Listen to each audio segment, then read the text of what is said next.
Well, hello and welcome to Finland, or as they say around here, Tervetuloa Suomen.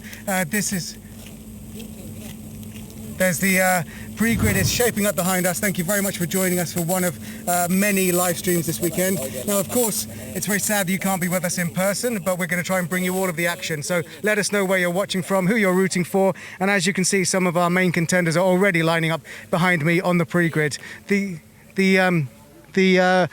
Let's have a look at what happened in Sweden last time while I try and find out what's going on with the technical problem.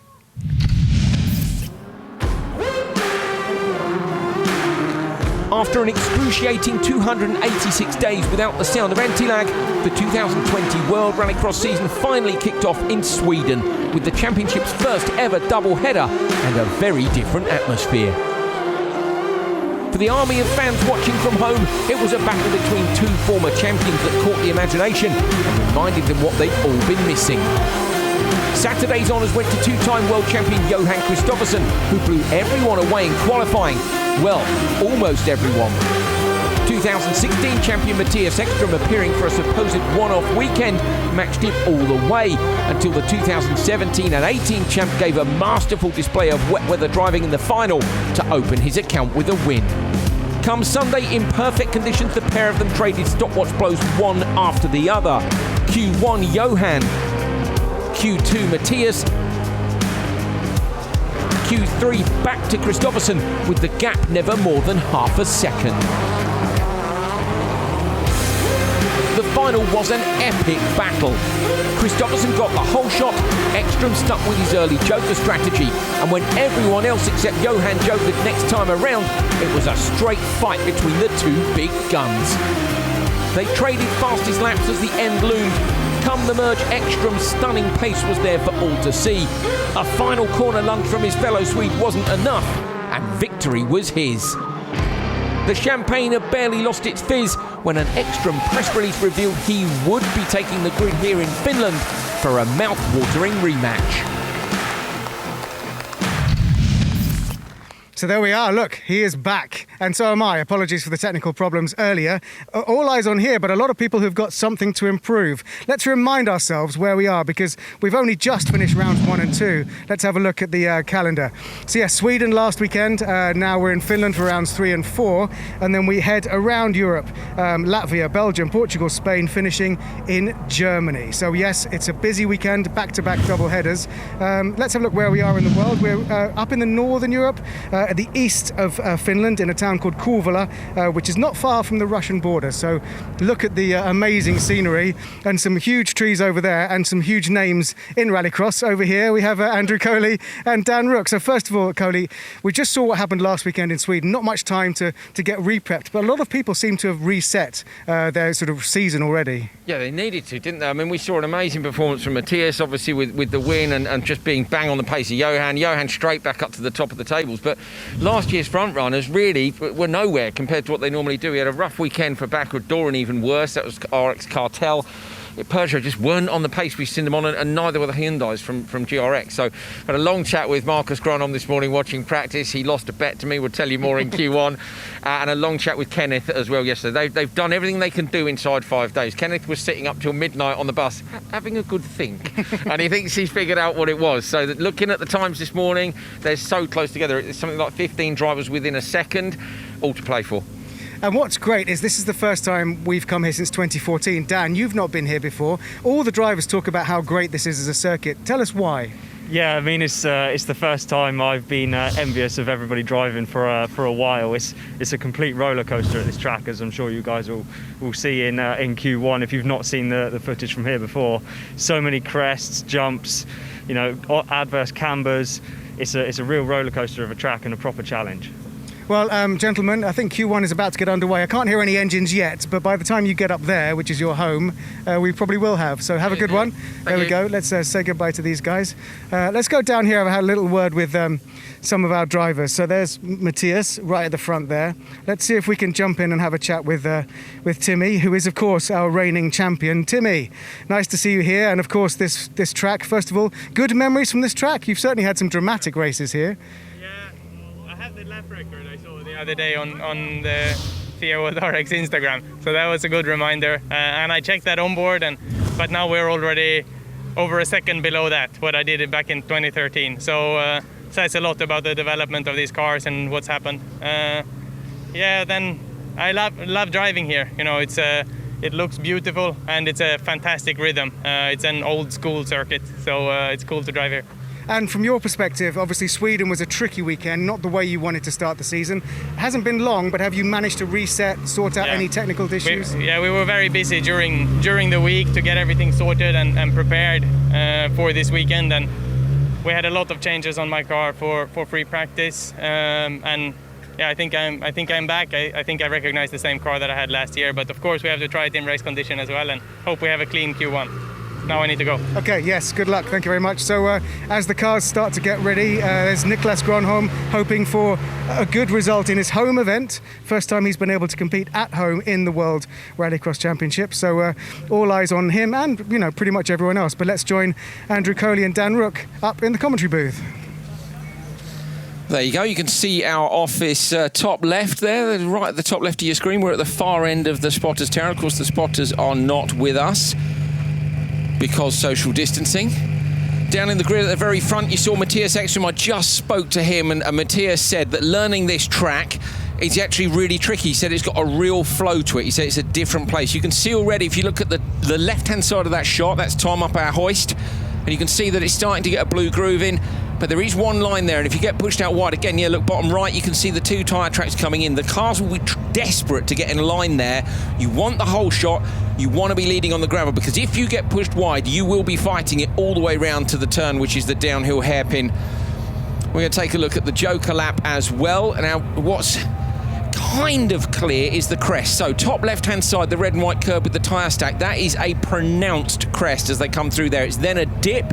After another crest, just in towards the apex, a big dip you can see across the apex. Right-hand side of your screen, look at the standard lap. You can see dip, crest, dip. It's so annoying how you can't see it, how you would be able to see it if you were here in real life. You have a much better idea of what the crests are like. There you go. That's the entrance to the Joker lap with the standard lap around the outside. That gives you a better idea. Look at it. It's crest to the left, then into the dip, then it's a crest. You can see just where the white line, can you see the kink in it on the right-hand side? That's just as you dive on the brakes to chuck the car into the apex there. So Ekström just said to me, he said, listen, he said, this is the score. He said, there's a tenth of a second in the car, there's half a second in me. So he knows he's still learning it. So fascinating from a guy who's won the World Championship and of course was right up there. Let's have a look at our track map for Kouvola in Finland. Fantastic to be back here. Of course, there's so many motorsport fans in Finland. We're gutted you can't be here with us at the circuit, but we are so excited to bring you all the action at home. 1100 metres. Joker lap is showing us slightly shorter than the standard lap, but it is much slower. Not much slower, it's pretty similar, we think, but we'll find out when we get underway. So we've not been here since 2014. Asphalt 55%, dirt 45%, proper loose if you're offline. First corner leading to a big wide dirt section as well, anti-clockwise track with a very long start-finish straight. Okay, very long. It's not like Canada, but it's nothing like Lowiak. It's long enough to get in a line. So where Niklas, I think it is, has just done his pre-start. You can see now Timmy is pulling up to it in that shot. We are literally directly above that. Dan, it's a good job these headphones are fairly well protective, isn't it? Yeah, I mean, we were stood down on the grid earlier for practice, weren't we? And I had to have fingers in ears because it's ridiculously loud. And of course, you guys can hear it. I'm sure you can probably hear it through our microphones. It's picking up the pre-start. Kevin about to do his start as well. But basically, you know, if you haven't seen... best office in the world is my take on it. Have a look at my Instagram story for this morning. I was just like a kid in a sweet shop. So haven't been in for 6 years.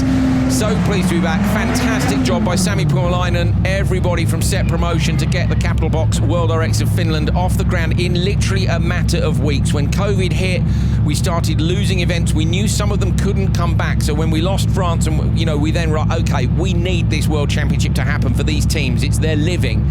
So they got on it and they made an event. They created a double-header World Championship event in a matter of weeks. Hats off. Well done, Set Promotion. You know what they can do on track. You've seen them with Super 1600. You know they're the people behind GRX. Now they're the people behind a fantastic round of the World Rallycross Championship. We've had a brilliant welcome here in Kouvola. You can have a look at Visit Kouvola on social media, give you an idea It's a beautiful place. We've got a beautiful track, and we are getting ready for some fantastic action. Round 3 incoming. First heat race of Saturday here in Finland on the line. Jari Kalliokoski racing at home. Next to him, Niklas Gronholm also racing at home. Didn't have a great weekend last time out, and neither did Timmy. Kevin recovered really well, but they would say themselves it did not go the way they thought it would. Last year, remember, these were the front-running cars. Last weekend, they were on the back foot. We'll talk to you about all the work that's been done once we get this start away. Kevin Hansen really unhappy with his draw yesterday. He was last on the list again.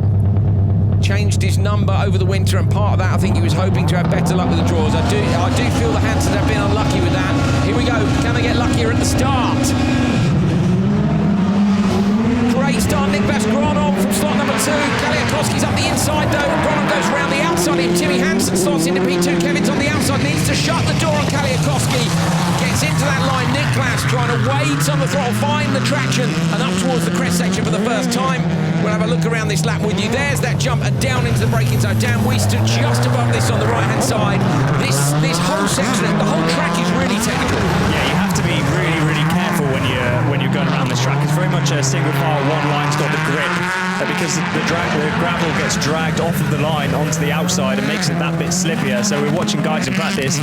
They're coming off of that jump over the back section, and they're immediately on the brakes. And you can tell if they've just judged it wrong and they're running a little bit wide, they lose so much traction coming out of the hairpin, which consequently makes them slower all the way down the hill. Now, Kristoffersen was fastest in free practice by 2/10, which on the one hand is a bit ominous, but as Matthias said, he reckons there's half a second in him, a 10th in the car.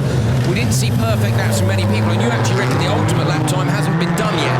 No, so I was looking at the split times from practice, and Johan only set one of the quickest split times. I think Anton Markland was quickest in sector 1, Johan was quickest in sector 2, and then Backrud was quickest in sector 3. So if you put all of those lap times together, there was another half a second to come out of Johan's lap.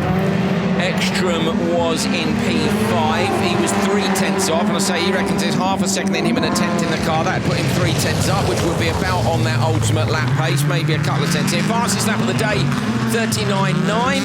Gronholm slides wide, and Hansen's got him.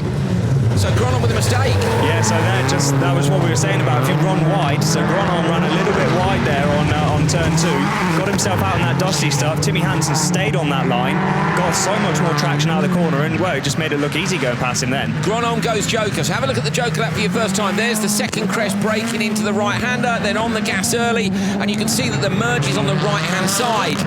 It's a mistake by Gronholm. Not going to be happy with that. No, not at all, especially in Q1, where he now needs to push himself up the grid, because track evolution, really, these guys are going to be in the slowest part of the circuit. Yeah, it's getting clean, isn't it, we think? I mean, you know, they've all had 3 runs during free practice. You can see here there's literally 2 tyre tracks on the run down the hill. Keep it in tight on the right. You have to be patient on the throttle. We saw Juha Richtinen doing a good job in there. The Finn, who's in the 3rd car this weekend for Set. GRX, of course, Tanako, the main squad. Into the Joker goes Timmy Hansen and Kevin Hansen. Gronholm around the outside, going to try and slot back into P2. He doesn't lose 2 positions, bursts through the dust. Timmy Hansen crosses the line, 2:47.0. So 2:47.0 for Timmy Hansen. I'm just looking up what the times were like when we were here last time. Oh, wow. We are a lot faster. Timmy Hansen takes Q1 at race 1. Kuvula in Finland. Niklas Gronholm P2 after a mistaken round wide. Kevin Hansen and Jari Kalliokoski. A 2:47.0. The track record here in 2013, which was Euro, remember, but was dry, was a 2:50.5 by Petter Solberg. So about 3.5 seconds quicker than that. Start, you can see that Gronholm got a great run here. I thought Kalliokoski was going to be there, and then Kalliokoski dipped out of it down, and a couple of drivers were saying to me that that inside line actually isn't necessarily optimum, and they all want the inside line, and then you look at what he's had to do to break out of it. Otherwise, you've got to do what Johan did and push everybody wide. There's the mistake. Yeah, so there's the mistake from Gronholm, but yeah, P1 on the grid here.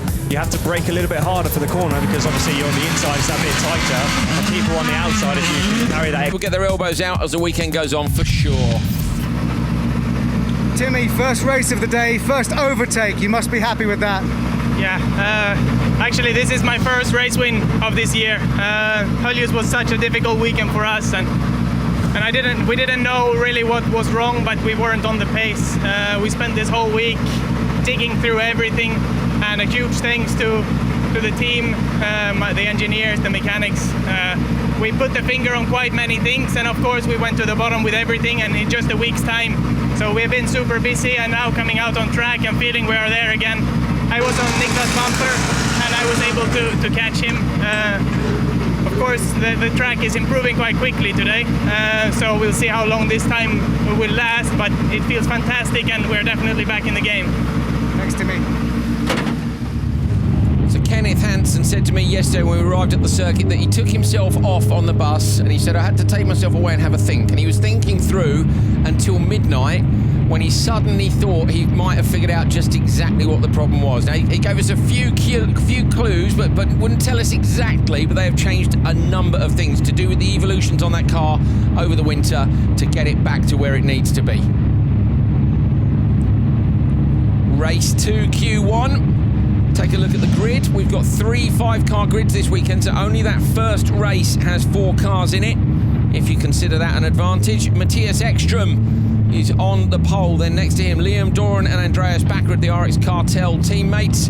Timur Zyanov and Rennie Munich on the outside. Ekström thought long and hard about taking that grid position yesterday. He comes to the draw with his phone on and his earphones in, so his engineers can talk to him. They watch the stream and help him decide. See if it was a good choice.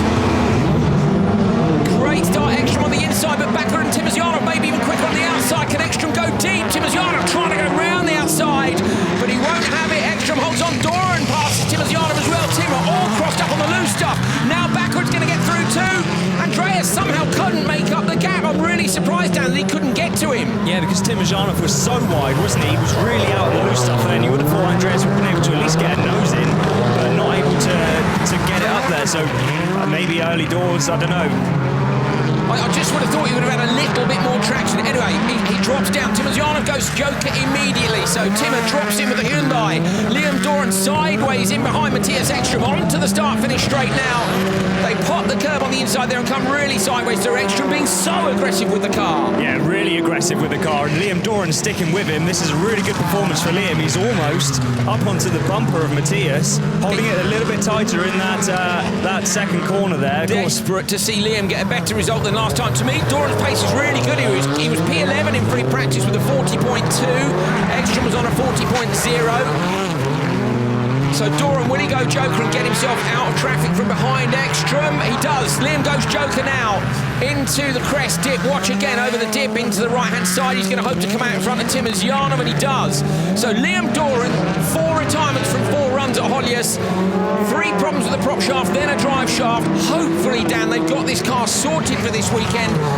Liam loves this track. He's won here in Supercar before. Yeah, he's a bit of an expert around this track, isn't he? And he's been saying about how much he loves it. It's one of his favourite circuits to drive on, and well, you can see why. And it's proving now. He's really showing good pace. Ekström wanting to get himself into the groove. He said that. He's very honest on the pre-grid, like I say. He said there's maybe a tenth in the car, half a second in me. Smokes the tyres up through the left-hander. Standard lap again for him. Is Liam Doran closing it down? 2.4, almost the gap back to Liam. Let's see if he's closing that down as he comes around over the start-finish this time. Come on, Liam, where are you at? It's gone up, 2.4. Ekström then has managed to take the gap up just a tiny little bit. This is where it's so tricky, isn't it? You pass off the tarmac. Fastest lap of the day, Backrud 39.7. That's only a tenth of what Kristoffersen did in free practice. Remember, the fastest lap of the day is only during racing. So Backrud's tidying it up as well. These guys are both going to Joker on this last lap. Yeah, so now it's the moment of truth, isn't it? We can see what our Joker split is. So 2.3 to Doran, let's watch. Come back down again. Liam on the standard lap round the outside. Ekström on the inside. Backrud might have done enough here to get his teammate, or can Liam take the pace around him into the last corner? Might get the undercut. He's right up behind Backrud. Lights it up on the inside, side by side. Backrud gets it by a tenth of a second. So it didn't quite work out for Liam. 2:47.017 for Ekström. Sorry, no, that's the time of Hansen. So our timing screen there didn't show the time for Ekström. Ekström did a 2:46.9. and that puts him top by 1/10 of a second. Rennie Munich retired. I thought Munich looked a bit tardy at the start. He was off the back of the pack. Q1 race 2, Matthias Ekstrom goes 1/10 of a second faster than Timmy Hansen. Then it's Baccarat and Doran on the pace, in the mix again. Timosyanov and Rennie Munich. Ekstrom, Hansen, Gronholm, your top 3 at the moment. Nearly a second between them. Tim's start was absolutely fantastic. Look, gets down to the end of the straight though. Yeah, okay, so he tried, didn't he? You can see both the cartel cars had to back out of that. Liam then bullies his way through. And I thought he was gone here, Dan. Look at the amount of loose gravel, but I wonder if maybe when he got back on the tarmac, he just picked up enough traction to hold Baccarat off. Yeah, he was able to just get the rotation on the car, wasn't he, to point the nose in and find a little bit of grip. This was Ekstrom and Baccarat with Liam coming around for the merge now. Have a look at the merge here and you'll get an idea of just how close it can be. You're fighting the dust on the inside, so you probably can't even see exactly where Andreas is. He goes for the undercut, but Andreas knows and blocks him at the apex. Matthias, a race win, how was it? Yeah, it was okay heat. I was too careful, so annoys me a bit that I wasn't letting everything out, but it's so difficult and so easy to make a mistake. I heard the guy said Niklas did in the first one, so I tried to stay in the line. So I had no mistake except being a bit conservative, but we are through and we had a decent run, so happy to continue. Thank you, good luck. See Ekstrom thinking about it already. I know we spoke about this a lot last weekend, but already he's come off the track and he's gone a bit too careful. I'm still fastest, I'm happy enough. It's Q1, we're at a disadvantage. Where am I going next? They're on it. And it's exhausting. Yeah, his brain is constantly ticking over, looking for stuff where some drivers might come in and shut off for 5 minutes just to have a little bit of a breather. Matthias is always at that peak level of trying to think of how to improve. Yeah, operating at a high level of alert, which is kind of how I feel on one of these weekends too. You kind of start Saturday morning, you get up there, it doesn't stop until Sunday afternoon. You're like, why am I so tired? But it's just bang, bang, bang. These guys looking at data, driving the cars, in the car, out the car, adrenaline, no adrenaline. It's exhausting, but they're already on it. We got 2 days of this, and I'm loving it. Q1 race 3, 5 cars again. Timo Scheider on the inside. Next to him, Johan Kristoffersen. That brilliant battle last weekend, and of course a win in round 1 in wet conditions. Larsen, who we know's on it. Larsen won here last year in Nordic and was looking good in free practice. Gulan Shisharit and Atro Marta. Kristoffersen start procedure so early. Some clever stuff in that procedure. We know that. Can't quite figure it out what it is that it does. Is it going to be the advantage this time again? Very long hole, but Kristoffersen away nicely from slot number 2. Larsen going with him around the outside. Scheider's on the inside too. He's not going to give up too much space. Larsen trying to hold on. Scheider may get the inside line here. Larsen still trying around the outside. Shisharit going backwards, going to get out wide. Atro Marta has a look to see if he can find a way through. Marta almost alongside Shisharit, but can't quite make that stick, just like in the last race with Baccarat. It's whole shot Kristoffersen. I wonder what Larsen will do here. Larsen can't really joke really. We know he's one of the form guys down from free practice, and I don't know what he's going to do here. Yeah, I mean, it's too early for him to go into the joke lap, isn't he? He's more likely to get held up from the cars behind him, so at least give it a lap or 2 to build a bit of a gap back to them. Yeah, Marta's dropped off the back of the pack already, so now for Robin it's probably about where Ghislaine goes. Ghislaine's actually doing pretty well, hanging on to the back here. Uncorrupted, not the best weekend for them with the Renault Clio last time out. Kevin Ambring's here this weekend in Bachuska's car, sideways from Johan. Yeah, you almost look like you ran a little bit deep on the brakes there, having to rotate the car to get it to turn in. So Johan is really finding the limits here, isn't he?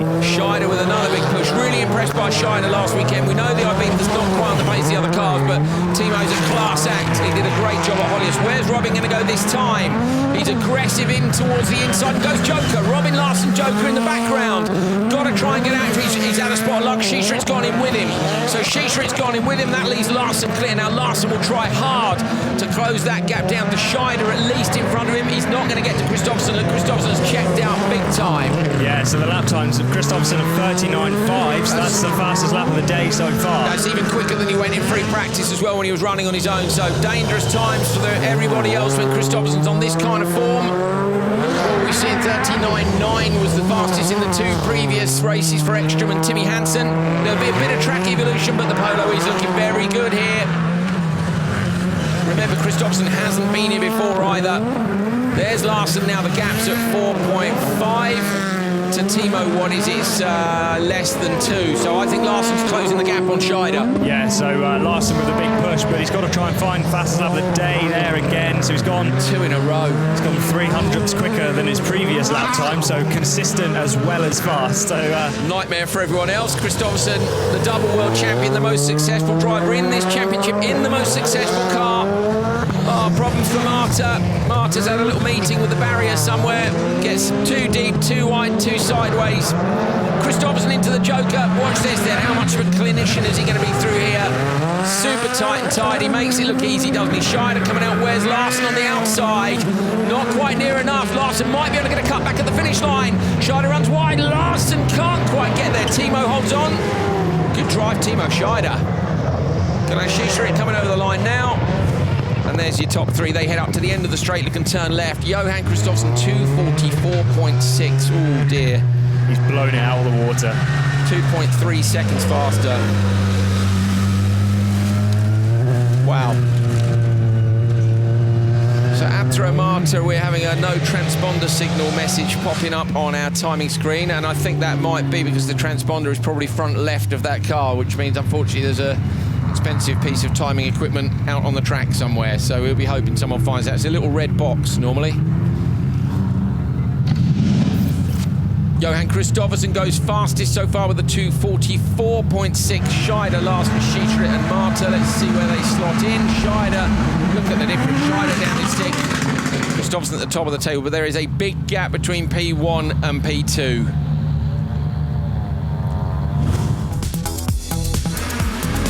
Watch Larsen off the start here. I felt Larsen was very aggressive there, leaning on Kristoffersson. Obviously, I think that's kind of what you've got to do off the line, isn't it, really, when you're up against the Polo? Don't forget as well, Kristoffersson lent on him big time at Hollius, and Larsen said to me, when he picked his place on the grid, I can't remember if it was him or Johan first, but he was basically like, yeah, let's see if the elbows are out again. So it was not a dig so much. I think he actually quite enjoyed the fact that Kristoffersson had got into him. Johan is absolutely flying here. This is the world champion, double world champion at his best. Can anyone match him? 1 race to go. Johan, you've not been here before, but you certainly got to grips with it quite quickly. No, I mean, I'm still learning the track a little bit. It's a very technical driving-wise track, so I think there is still a lot to learn on the track, but I had a good start. From there on, track conditions is going in my favor, so no, felt good. I'm happy with that. We still have some changes to do, but overall very, very happy with the first, good, clear Q1. Yep, that's what you don't need to hear, isn't it? I'm still learning the track. 2.2 seconds faster, whatever, but there's a lot. 2.3 actually. There's still more to come. Look, he said himself, track conditions in his favour. There's a couple of people in this one who might be able to get close to his times, particularly if the track is developing in the way that Johan thinks it is, and there is the main culprit for me.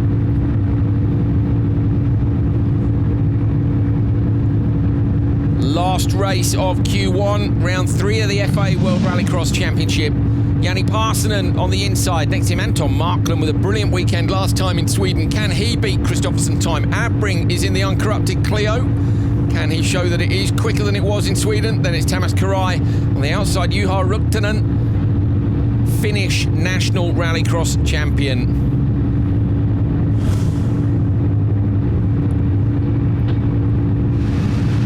Here we go, Marshall's off the grid. We know the Hyundai's fast. Riktonen was super quick in free practice this morning. On his first run, he went fastest of everyone when the track was still developing. So we were with Marcus Gronholm at the time, watching at the side of the track. He said, I knew he would be fast. Can he be fast this time? Can Marklund do it? They've got to get the start first. Great start, Riktonen on the outside. Marklund goes backwards immediately. Marklund's in the back of the pack. Juha Riktonen going to shut the door, gets a nudge from behind from Abbring. Marklund passes 2 cars on the run up to turn 2. Riktonen in the lead. Marklund down in P3, going to have to do something from there and down with Abbring, with Parssinen and Karai behind him. That's tricky now for Marklund to set a quick time for me. Yeah, I mean, at least he's behind the 2 guys that were quicker than the 2 people behind practice, so he does have that where he can pull a little bit of a gap out to Parson and in behind. So hopefully he can do that and then get into the Joker. And Parson's gone already. Yeah, so that's good for Markland. So they'll be hoping now to gap Karai on this one. Tamas Karai was in Eurocross last weekend, gone up to World. Karai gets past Parson, and Parson now stuck in behind Tamas. Tamas makes a mistake outside the commentary position. Parson goes back through. Markland is hustling Kevin Abbring. The McGann should be quicker than the Clio. At the end of the day, you know, they're the senior team. Last year, of course, they had a GCK junior squad. Those cars are now with Uncorrupted, which was last time was Shisharit. Markland's got a Joker now, absolutely 100%. He has to. What else can he do? He's losing far too much time. Abbring is sideways everywhere. Markland goes Joker immediately. Good shout down Rook. Rigtonen out front. Let's have a look at his lap times. Markland going to slot in. He's got to come out in front of Parsonen, and he does. So Anton Markland now has a couple of laps where he can try and smash it home and get past Abbring. Looking at the way they were on track, the attitude, I would suggest Markland will get him.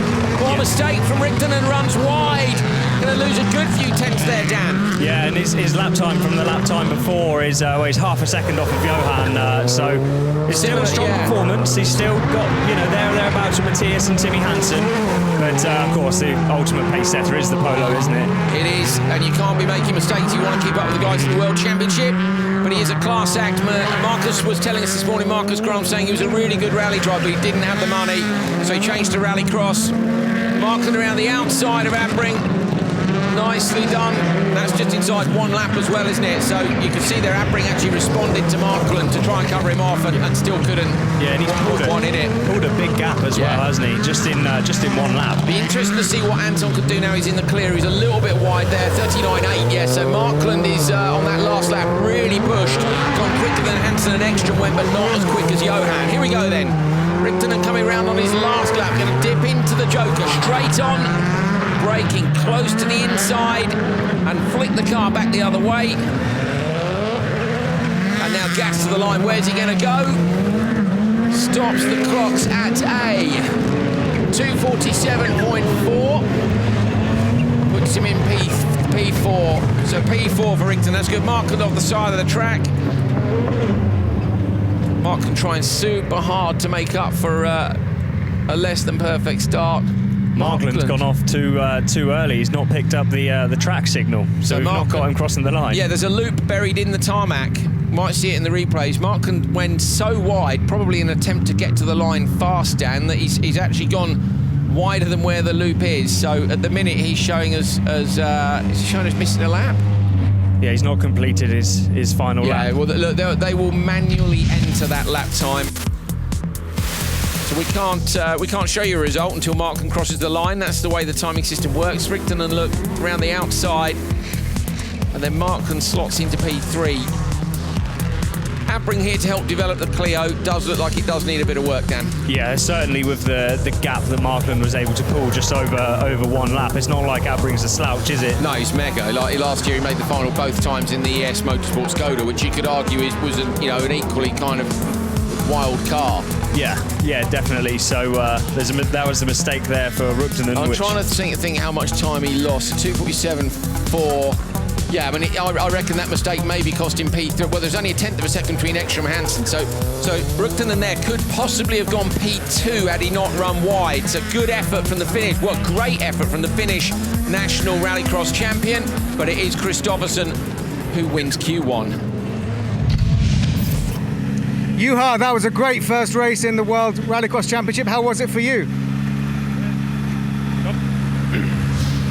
Not clean run, but it's okay. Maybe. Thank you. Gotta love the Finns, haven't you? You can tell immediately he's not happy. It's clean run, but there's a difference in a driver's attitude when you see the interview. Let's have a look at the result of that last race.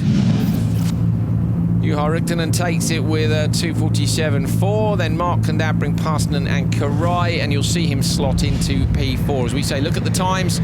He's only half a second off Ekstrom, and he made that mistake out at the back of the circuit. But Ekstrom and Hansen went on a much greener track. The problem for everybody is Kristoffersson, who says he's still learning the track, but he's 2.3 seconds clear at the top of the table.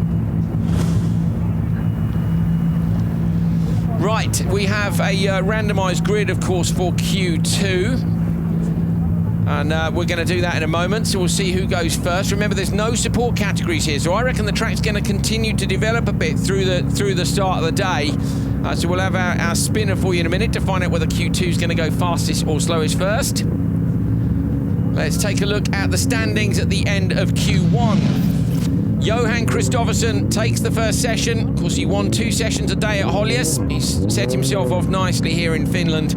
Matthias Ekström second, Timmy Hansen back on the pace up in third, Ruktanen and Gronholm showing that Hyundai looked like they found roughly what was wrong with that car. Backwards there, Scheider in the mix again, Doran in 8th. Yes, Liam, terrible weekend in Sweden. Robin Larsson, Kevin Hansen, Anton Mocklund and Timothy Timosyanov all inside the top 12. Fantastic sunny day here in Kuvula, so we're not going to get any rain today. We might get some tomorrow. That might make the grid reversing spinner, tombola, whatever you want to call it, a bit more critical tomorrow. But I still think this track is developing. There's a lot of loose gravel out there, so it could make a big difference if the fastest guys have to go first. Remember, Kristoffersson is the fastest driver, so he's going to be in with Ekström, Hansen, Richten and Gronholm, and it's fastest first. So that the fastest guys are going to have to go first with potentially loose gravel on the track. That means Kristoffersson, Ekström, Hansen, Timmy, Ruktanen and Gronholm are going to be in that first race.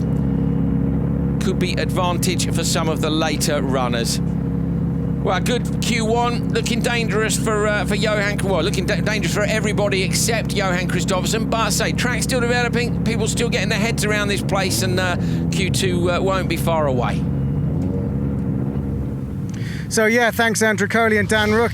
We are going to be live again for Q2 in less than an hour, in fact 11:45 local time, so you can come back and enjoy this amazing Finnish scenery with the noise and the action of World Rallycross. Round 3 here in Finland. We'll see you in just under an hour.